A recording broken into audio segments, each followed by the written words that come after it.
ప్రభునందు నాకు అత్యంత ప్రియమైనటువంటి వారులారా, మన ప్రభువును రక్షకుడైనటువంటి యేసుక్రీస్తు వారి యొక్క శుభనామంలో మీ అందరికీ నా హృదయపూర్వకమైన శుభములు వందనములు తెలియజేస్తున్నాను. ఉదయకాల సమయంలో దేవుని వాక్యాన్ని ధ్యానం చేసుకుందాం. ఈరోజు వాక్య ధ్యానం కొరకు మనం తీసుకున్నటువంటి లేఖన భాగము యెషయా గ్రంథము 54వ అధ్యాయం 8వ వచనం చదువుకుందాం.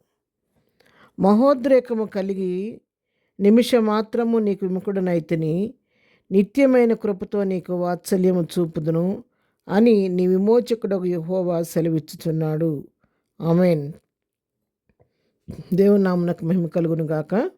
ఇక్కడ వాక్య భాగాన్ని మనం గమనించినట్లయితే తన దాసునితో ప్రభు సెలవిస్తున్నటువంటి మాట, నేను మహోద్రేకం కలిగి ఒక్క నిమిషం మాత్రమే నీకు విముఖుడినయ్యాను నేను, కానీ నేను నిత్యం నిన్ను విడనాడే దేవుడిని కాదు. నా కోపం నిమిషం మాత్రమే కానీ నా దయ ఆయుష్కాలం ఉంటుంది కాబట్టి, అనుదినము నాకు నూతనముగా వాత్సల్యత పుట్టుచూ ఉంటుంది కాబట్టి, నా యొక్క వాత్సల్యతను బట్టి నేను నిన్ను అలా జ్ఞాపకం చేసుకుంటున్నాను.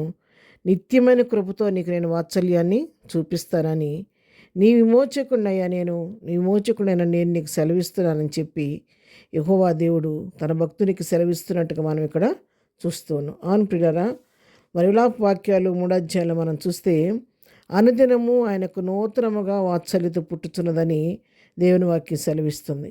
ఎప్పటికప్పుడు దినదినము కూడా క్రొత్తదిగా వాత్సల్యత ఆయనకు కలుగుతుంది కాబట్టి, అలాంటి వాత్సల్యతను బట్టి ప్రభువు మన మీద ఒక నిమిషం మాత్రం, మరి మహోద్రేకం కలిగి నిమిషం మాత్రం కోపగించుకున్నప్పటికీ ఆయన వెంటనే తనకు కలిగే వాత్సల్యతను బట్టి మన పట్ల నిత్యమైన కృపతో మనల్ని వాత్సల్యత చూపించి కనికరించి మనల్ని క్షమించి దరిచేర్చుకునే దేవుడు మన దేవుడు. ఆయన విడనాడే దేవుడు కాదు, ఎడబాసే దేవుడు అంతకంటే కాదు. కంటికి రెప్పలాగా నిత్యం నిన్ను నన్ను కాపాడుతూ ఉండే దేవుడు ఇక్కడ తన భక్తునికి వాగ్దానం చేస్తున్నాడు. నేను నిమిషం మాత్రమే నీకు విముఖుడయ్యాను, కానీ నిత్యమైన కృపతో నీకు వాత్సల్యత చూపుతున్నానని. అదే వాగ్దానం ఈ ఉదయకాలం మనందరితో ప్రభు చెప్తున్నాడు. ఈ వాక్యం ఏంటంటే ప్రతి వారికి ప్రభు ఇస్తున్నటువంటి అభయం ఏంటంటే, నేను క్షణం మాత్రం నిన్ను విడిచిపెట్టాను, కోపగించుకున్నాను, కానీ మళ్ళా నిత్యమైన కృపతో నా వాత్సల్యాన్ని బట్టి నేను నా కవిట చేర్చుకుంటానని చెప్పి ప్రతి వారిని పిలుస్తున్నాడు. ఉదయకాలం వాక్యం ప్రియులారా, మీ జీవితాల్లో ఏదైనటువంటి శోధనల ద్వారా, ఇరుకుల ద్వారా, ఇబ్బందుల ద్వారా మీరు ప్రయాణం చేస్తూ, నా ప్రభు నాకు విమోచకుడు నాకు దూరం అయ్యాడు, నా ప్రభు నా ప్రార్థన వింటలేదా, ఇంత ప్రార్థన చేసినా నాకు జవాబు రావట్లేదని నీ జీవితంలో విసిగి వేసారిపోయి ఉన్నావా? దేవుడు నా మీద కోపం వచ్చింది, దేవుడు అని విడిచిపెట్టాడు అనుకుంటూ ఉన్నావా? ఆయన అన్నడు విడిచిపెట్టే దేవుడు కాదు.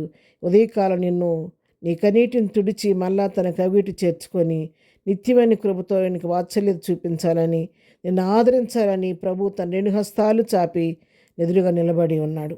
నయోమి అంటుంది, తను మరి బెత్లెహేము నుండి మోయాబుకు వచ్చిన తర్వాత తన భర్తని 2 కుమారులు చనిపోయిన తర్వాత తన కోడళ్ళిద్దరిని పిలిచి చెబుతుంది, ఓర్పాను రూతుని పిలిచి, యెహోవాయే నాకు విరోధమయ్యానని చెప్పని ఆమె ఎలుగెత్తి ఏడ్చిందంట. కాబట్టి సమస్తాన్ని కోల్పోయి ఏడ్చింది, కానీ మన నయోమి అని పిలవద్దని చెప్పి నేను ఇప్పుడు మారాగా దేవుడు నన్ను మార్చడం చెప్పి అంటుంది. కానీ దేవుడు ఆ విధంగా విడిచిపెట్టలేదు. తర్వాత మన నయోమిని జ్ఞాపకం చేసుకున్నాడు.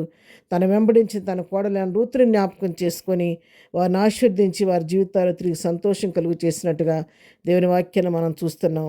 ఆయన పక్షపాతి కాదు. ఆ రోజు నయోమి పట్ల చూపిన కృప చూపిన దేవుడు ఇది నీ పట్ల నా పట్ల కృప చూపుతాడు.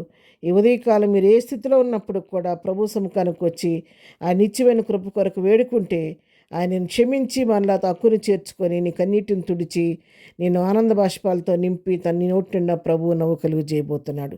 అటు కృప ప్రభు మనకందరికీ దయచేయను గాక. ఆమెన్. ప్రార్థన. ప్రేమగలిగిన తండ్రి, పరిశుద్ధుడా, నీ పాదముల కొందనాలు. ఉదయకాలం వాక్యమైన ప్రతిబిడను దీవించి ఆశీర్వదించండి. ఎవరే సమస్యల్లో ఉండి నా ప్రభు నన్ను విడిచిపెట్టి అనుకుంటున్నారో అలాంటి వారి జీవితాలు మీరు జోక్యం చేసుకొని వారి అవిధేయతలు మన్నించి మళ్ళా నీ కృపాస్తంతో వారిని కవిగిలి చేర్చుకొని నీ కవిగిట్లో వారిని ఆదరించి ధైర్యపరిచి నిత్య సంతోషంతో వారిని నింపి నడిపించండి. ఇద్దరం మేము చేయి పని పాటలో రాకపోకల్లో తోడుగా ఉండండి నాయన. ఏదైనా బలహీనంగా స్వస్థపరచండి. బర్త్డే మ్యారేజ్ చేసుకోవడం దీవించండి, ఆశీర్వదించండి. దుఃఖంలో ఉన్న వారిని ఓదార్చండి, సమస్యలు ఉన్న వారిని విడిపించిన ఆయన.